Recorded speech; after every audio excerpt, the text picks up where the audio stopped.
প্রহ্লাদ মহারাজের দিব্য উপদেশ গ্রন্থের একটি বিষয় পাঠ করে শোনাব।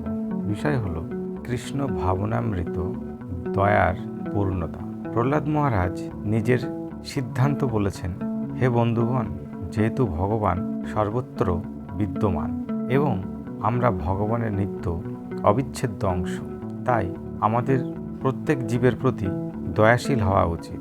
যদি কোনো ব্যক্তি নিম্নতর স্থিতিতে আছেন, তাহলে তাকে সাহায্য করা আমাদের কর্তব্য। দৃষ্টান্তস্বরূপ, শিশু অসহায়, তাই সে পিতামাতার দয়ার উপর আশ্রিত থাকে। সে বলে, মা আমি এটা চাই, এবং মা বলে, প্রিয় পুত্র আমি তোমাকে সেটা দিচ্ছি।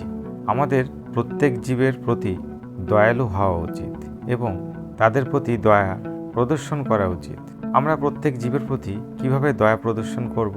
সংসারে কোটি কোটি দিন দুঃখী রয়েছেন, তাই সবার প্রতি কিভাবে দয়া প্রদর্শন করব?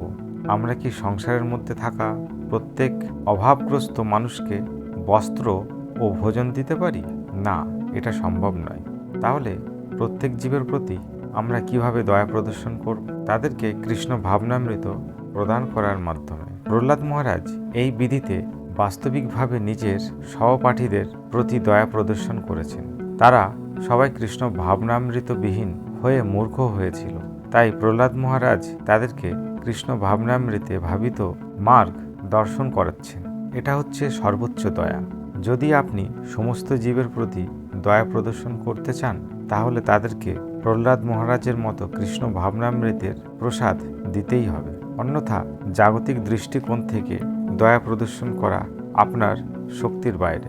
প্রহ্লাদ মহারাজ বলেছেন, হে বন্ধুগণ, তোমাদের এই আসরিক জীবন পরিত্যাগ করো, এই মূঢ়তা ত্যাগ করো। তিনি তার বন্ধুদের ভগবান নেই এই আসরিক বিচারকে ত্যাগ করতে অনুরোধ করেছেন।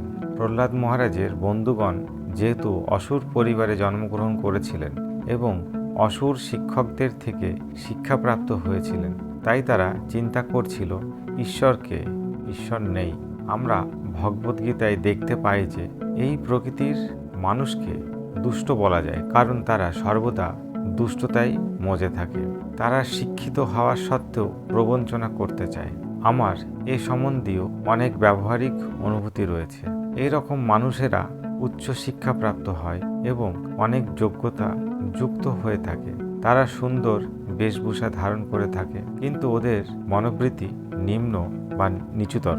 তারা মনে করেন ওই ব্যক্তির কাছে অনেক ধন রয়েছে, তাই ষড়যন্ত্র করে ওর অর্থকে কিভাবে লুট করা যায়। তারা অতিশয় দুষ্টু। কি জন্যে তারা প্রবঞ্চনা করছে? কেবল ইন্দ্রতৃপ্তির জন্যে? ঠিক একটা গাধার মতো যে জীবনের লক্ষ্য বোঝে না। একটা ধোপা গাধাকে পালন করে এবং তার পিঠে ভারী জিনিস বহন করে। এভাবে গাধা সারাদিন ভারী বোঝা বহন করতে থাকে সামান্য কিছু ঘাস খাওয়ার জন্য। কিন্তু ঠিক তেমনি জড়বাদী মানুষ কেবল ইন্দ্রতৃপ্তির জন্য কঠোর পরিশ্রম করতে থাকে, তাই তাদেরকে গাধার সঙ্গে তুলনা করা হয়েছে।